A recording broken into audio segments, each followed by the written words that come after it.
a lot of brands don't realize that they're so focused on the Amazon marketplace itself that they don't realize that the Amazon marketplace is on the internet, and the internet is typically searched through something like Google or Microsoft. Welcome to the Mastering E-commerce Marketing Podcast. I'm your host, Eitan Kotter, co-CEO of Vimy.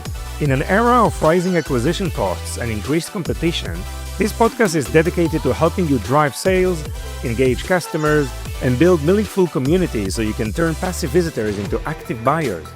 Now let's get started with the episode. Hello and welcome to another episode of Mastering E-commerce Marketing. Today we have Andrew Maff, founder and CEO of BlueTuskr. Andrew, how are you? Doing good. How are you doing?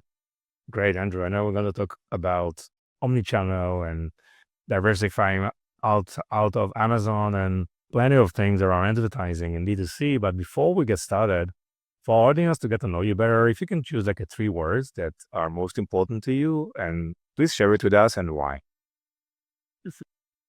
Sure. Let's do, all right. Diversification.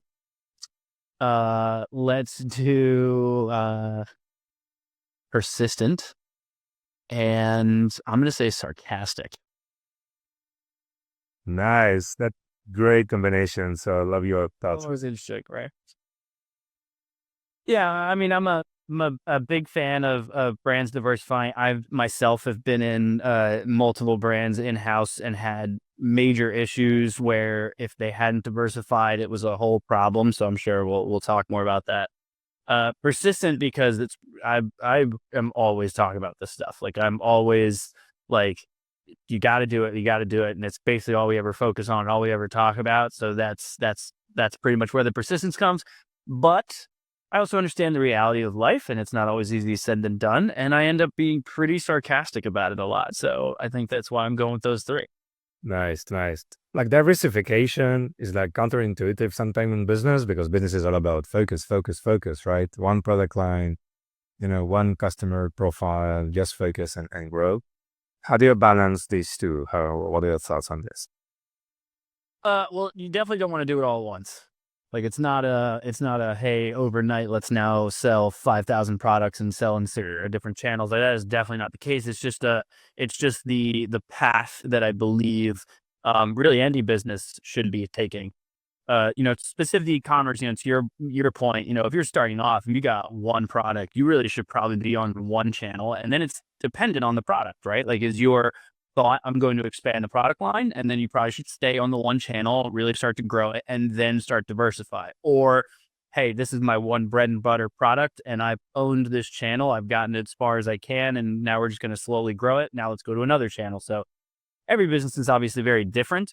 But I think any business being solely reliant on one other business is extremely risky. It's kind of risky. So persistence probably is a great for the start. Maybe phase 1, product market fit, just grow and then be expert in probably one channel. Then, but obviously you need to diversify because you cannot, control is going to happen with the channel partner, and obviously that's a much healthy type of business model. Yeah, absolutely. And it's the same for anything outside of sales channels too, right? Like from obviously my expertise being on the marketing side, being solely reliant on, let's say, one paid advertising channel being your top performer. And so that's where you put a majority of your budget. It totally makes sense to really own that channel, but then to just ignore the other ones doesn't make any sense, because if something happens to that one channel, you're completely shut out. So it's a similar concept, not only just from sales channels, but marketing channels and even operationally too. Yeah, very, very interesting. So Andrew, tell us more about BlueTuskr. So we are a full service marketing firm for e-commerce brands. We basically act like an outsourced marketing department for a lot of the brands that we work with. So I kind of look at us as like 7 different agencies under one roof. I've worked with, when I was in-house, I worked with very experienced, like expert one channel agencies in the past, and I've worked with full service ones, and there's a lot of pros and cons to both. And that was why I developed BlueTuskr, to kind of have that nice, happy medium of the benefits of both of those worlds. Yeah. So for you personally, you obviously had a brand experience, and why do you like this specific, agency type of business model? why it fits. Yeah. So when I was in house, I was at a pretty good size, an 8-figure brand, e-commerce brand. And part of the reason I love preaching diversification is they were like 85% Amazon. And we had an issue with an Amazon suspension that scared the crap out of me. So that's why I preached diversification.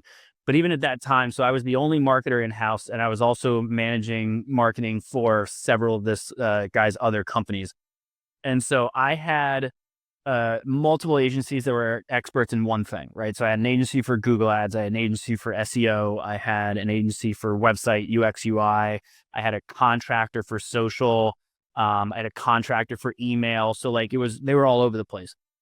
And the issue I kept running into is I couldn't get them all to stay on the same page. First of all, I saw clear signs of people when we would run advertising, they would go to the D2C site and then they would leave and they go to Amazon. So the other issue I had is my Amazon agency had no idea what was going on from an off Amazon perspective.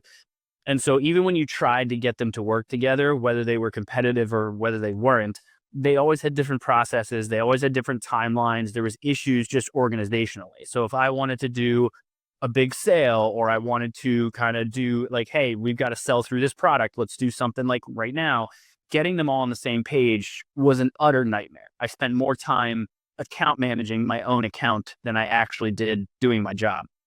So then we started hiring, we tried hiring a couple different full service agencies. And the issue there was like, it's just generalists. It's all people who know a little bit about a lot. And so you would just get like horrible kind of work out of it. And I was like, oh God, this isn't working either.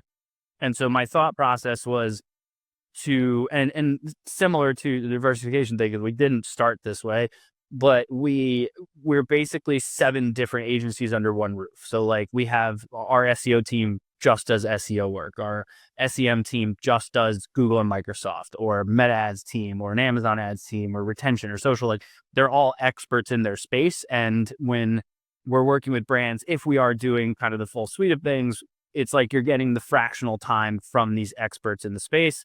And then you have an account strategist that kind of acts as like a fractional CMO to a certain extent. Yeah.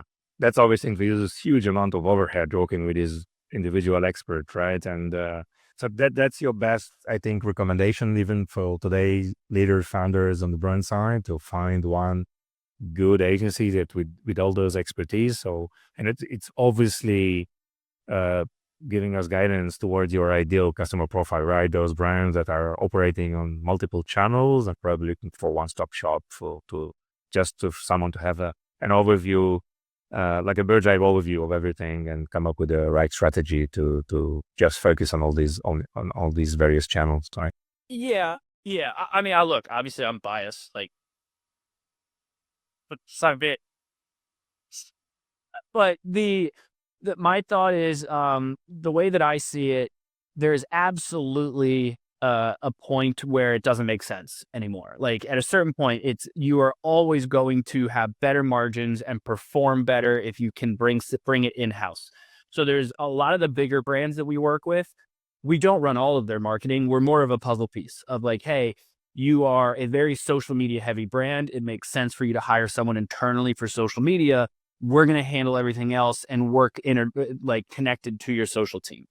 Or really smaller brands, hey, it doesn't make sense for you to be doing 500 things at once. Let's start with 1 or 2 channels, scale it up and ease into that. So there's definitely a point where we actually turn into more like consultants, and we have actually even helped people hire before and then train and then, kind of kick the bird out of the nest and let it go.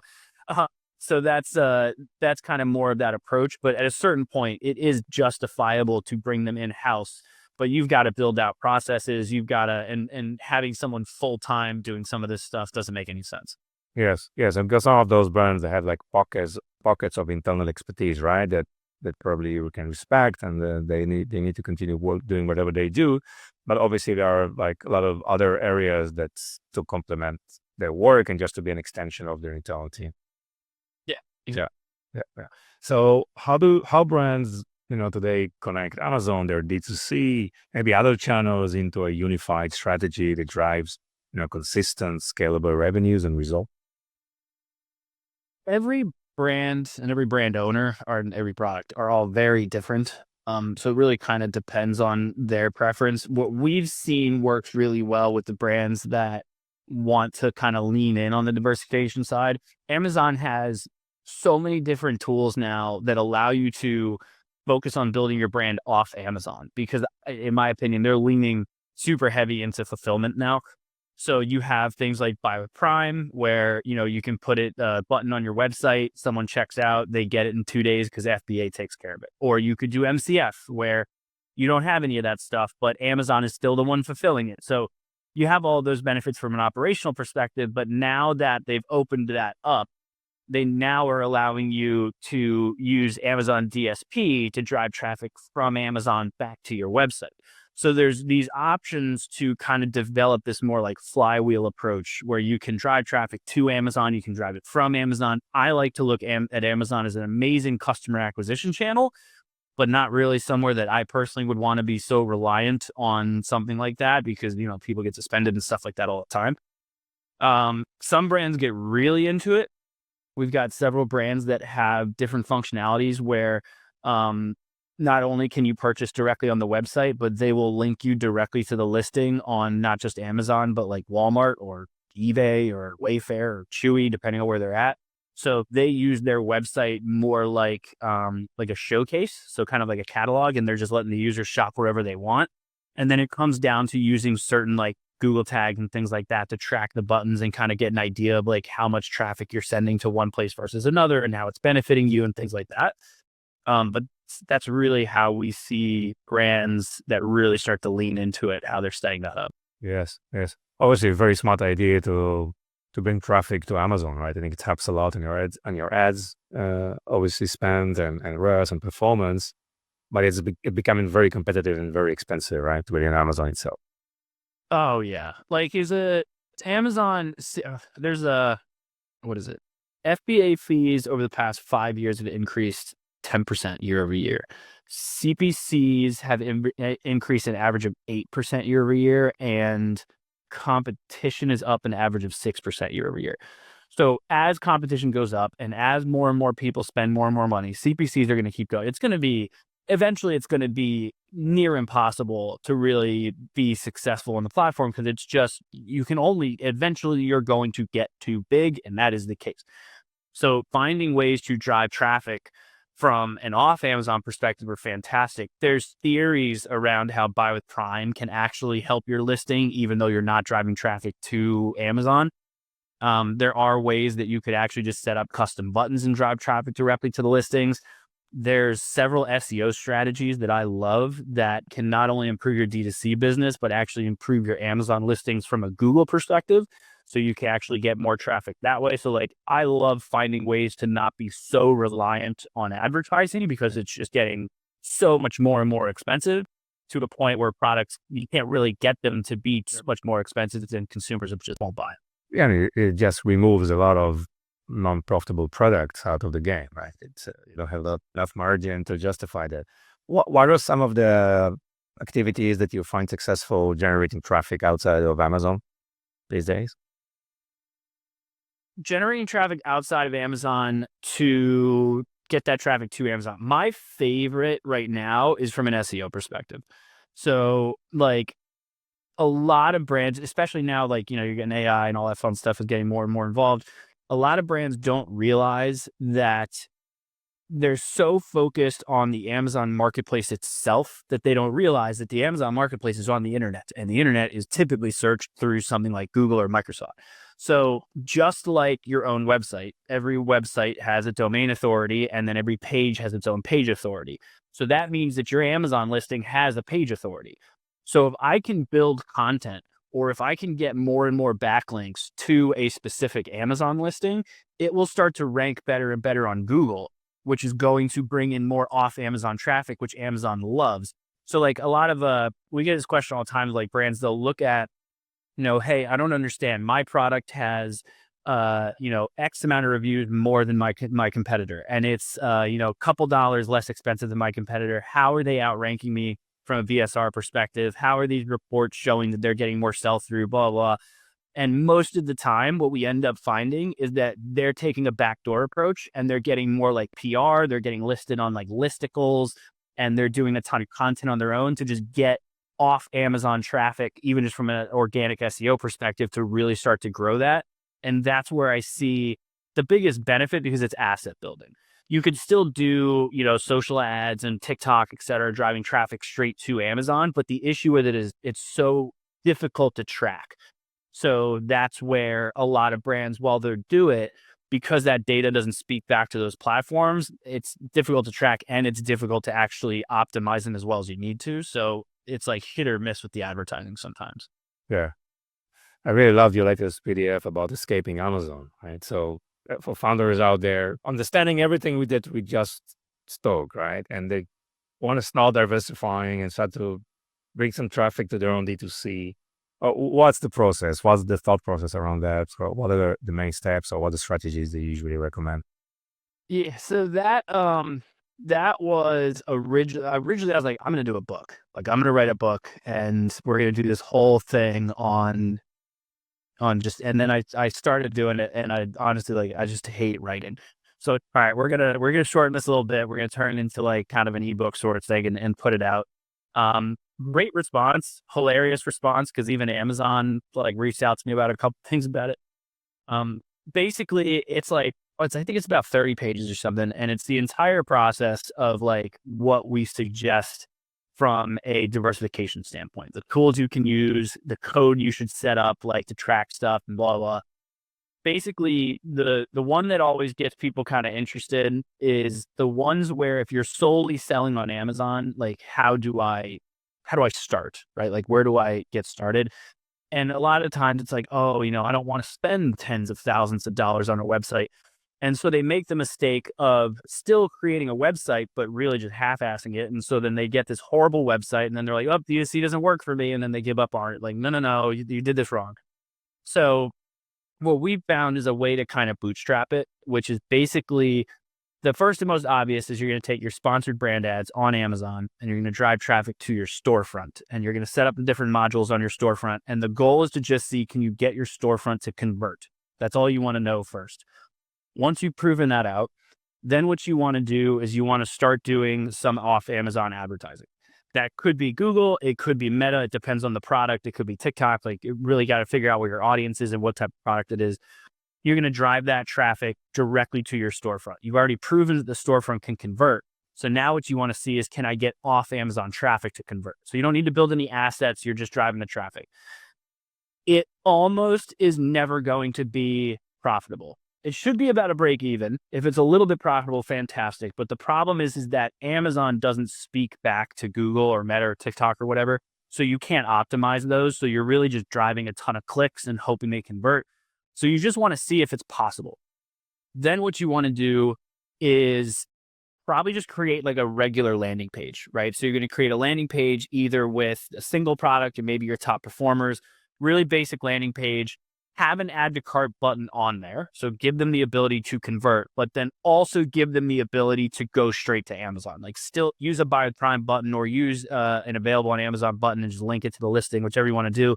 Because what you haven't proven is, can you convert off Amazon with non-Amazon customers? So what you didn't know is, was I driving traffic with just people that are interested on Amazon? So I don't want to lose out on that. So then you start to do that. You set up the different tracking on it so you can actually see, who's actually going through the buttons and how much traffic am I driving to Amazon. And then you start to A/B test getting rid of them and see, can I get people to actually convert through the add to cart functionality on this landing page? Then I usually say, just keep pouring gas on it, build up your social following a little bit, start to build up your email list, and then use that as your justification to then invest in a good website. And now you can start to do it more traditionally. It's a little bit of a bootstrap and several process way, but it's way less expensive than, dropping 30, 40 grand on a nice website and then finding out that you just don't have the best product for this. Yeah, I love the approach, kind of a product market fit kind of thing, right? Start nimble, start small, right? Just try to convert your existing Amazon ads and just build it from there, right? Try to understand what's working and gradually continue the investment also outside of the Amazon ecosystem. And obviously, this is something that you provide as a service. You support your customers with this type of transition. Yeah. I mean, as a full service marketing firm, there's really not a lot from a marketing perspective that we don't do. we do partner with vendors for like creative, so like imagery and raw imagery and raw photography, but we still then edit it and all that fun stuff in house. That's really the only thing from a marketing perspective, from a digital marketing perspective, I should say. Like we've done billboards like twice, and they're interesting, but not really my wheelhouse. But yeah, that is definitely something we handle. Great. So I love your thoughts around the entire, attribution and true ROI, subjects, right? Seems like very confusing topic, specifically when you are running ads on various platforms, you have email marketing, right? Organic channels with SEO or other activities. How do you measure accurately, what's happening and, drive better performance across those various channels? I like to take a page out of like the old classic marketing playbooks, right? Like back in the day, like let's think of like Mad Men, the show, right? They didn't say like, hey, here's a $1 million budget, and I want X of it to go to this, I want X of it to go to that, and blah blah. Like brands would just give them a budget, and then they would do what they think is best with it, then to get the best return and get their message out, right? Digital, especially since the attribution changes, was it 5 or 6 years ago, has absolutely started to go that way. And then I think that COVID actually sped that up even more because your average consumer became much more knowledgeable about the tricks and, where they could shop, and they do their own due diligence now across multiple platforms on social and different sales channels. Like they're all over the place before they make a purchase. So because of this, because of all this motion and stuff that's just impossible to track at a certain point, I think it makes way more sense to start from the top down as opposed to from the bottom up, which is what I see most brands do, right? They look at what's my meta ad spend? What did I get in return? What's my Google ad spend? What did I get in return? What's my Amazon ad spend? What did I get in return? The problem is that there's so many things you could do that prove there are people that will discover you on Meta, and then they may go and search you on Google, and now they're going to take credit. But then maybe your D2C site didn't have an offer that they liked, so they left and they went to Amazon, searched your name, and now the Amazon ad is getting the credit because they purchased you on Amazon. Like it's not possible to track the way that most people are shopping now. So we like to look at it where we go, okay, first thing we're going to do is we're going to take all of your marketing spend, both from, a service perspective as well as your advertising, and we're going to look at that holistically. What's your overall spend? What's your overall return, right? So like regardless of the channel, the entire spend or the retail. Yeah. Like if you're just an Amazon seller, you're already doing this. This is your tacos. I want to know your company-wide tacos. That's what I want to find out. And then I want to see, okay, now what percentage am I aiming for there, right? We all know if we're on Amazon, we all know our tacos target. Everyone knows their tacos target. But when you open up into different channels, it's a completely different beast for some reason. And I never understood why, because there's no different reason to not look at it that way. Then you go channel by channel, but you have to factor in not only what is the purpose of that channel, but what campaigns are you running on that channel? Like, for example, if you're doing all top of funnel, like prospecting stuff on Meta, your ROAS is not going to be great, but it's probably going to be feeding your other channels. So I might be okay with factoring in, this is going to be a top of funnel thing. So I'm okay with how much money I want to put towards net new business. Or if Meta is solely focused on retargeting, now I know, like, well, these are people I've already acquired one way or another. So I don't want to have a super high ROAS here. And then are they feeding Google? And then how much do I think of bleed over am I having on Amazon? Then if you start factoring in, okay, I'm doing Amazon DSP ads from Amazon back to my website, chances are I paid traditional Amazon advertising dollars to acquire that customer. Now I'm paying again just to get them to come back to my website. So I have to factor that in. So there's not just your return, but there's also how much net new customer growth am I seeing. So keeping an eye on your overall business tacos, as we'll call it, as well as your customer acquisition costs from everything holistically is what I want to know first. And then I want to go channel by channel. Interesting. So sometimes probably you can check the impact of specific campaigns or just experimenting with new campaigns and how they impact other channels as well, just attributing from one to the other. which I think is what's happening really today with all the steps that shoppers are taking before they make a decision. Probably going to a lot of multiple channels, right? Although e-commerce, we used to say it's kind of an impulse purchase, but I think shoppers are getting smarter. Oh yeah. I mean, one of the when I do presentations and stuff, I always tell this story of watching my wife shop, and I'll give you the short version of it. Basically, she saw an ad on social media. She went to the website. She then got the normal pop-up. So she got her 10% off or whatever it was. So she did a little bit more shopping, didn't like the reviews because she thought that the company could manipulate the reviews on their website. So she went back to Amazon, saw the real reviews, still liked the product. Then she went to her email to get the coupon code and then went back to the DSC site and made the purchase. So like as a marketer, what's taking credit? The Instagram ads started it.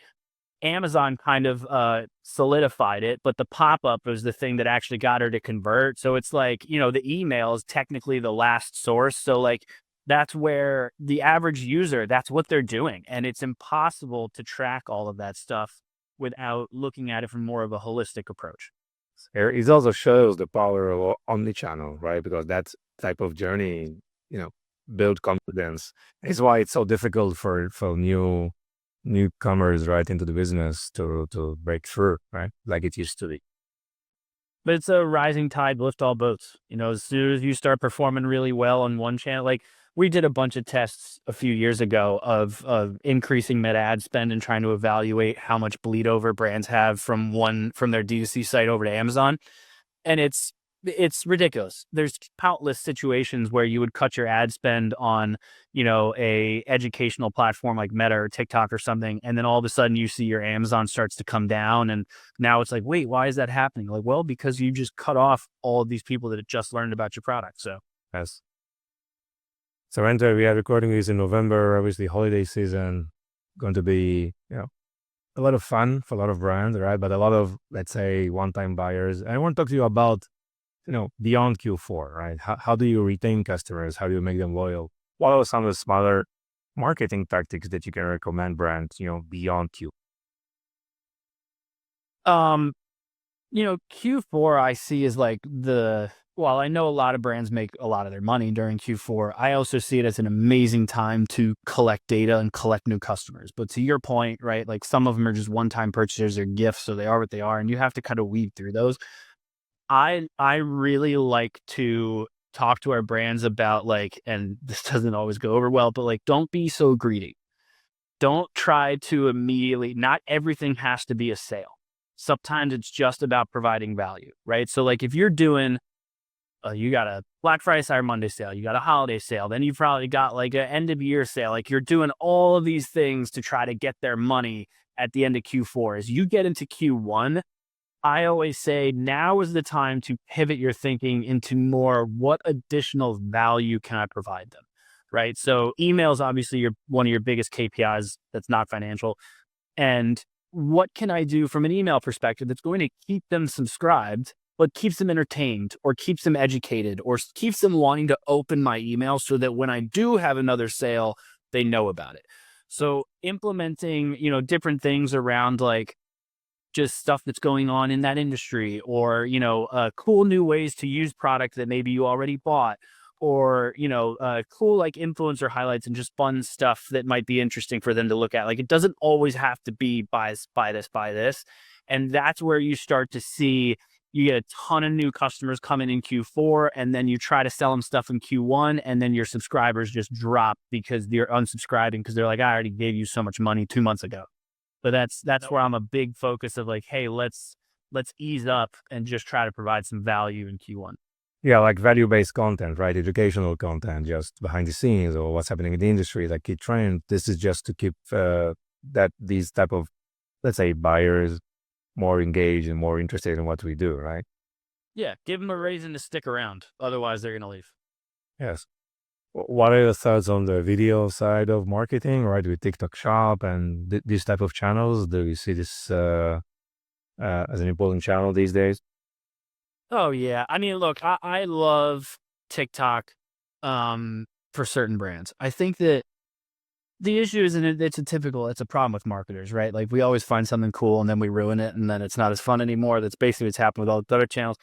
TikTok, I think, is a lot of brands are guilty of, wanting to go after the shiny new object. They have a buddy in the space that sells something completely different, but he's crushing it on TikTok. So I want to be there. Be like, cool, but your product does not go well on this channel.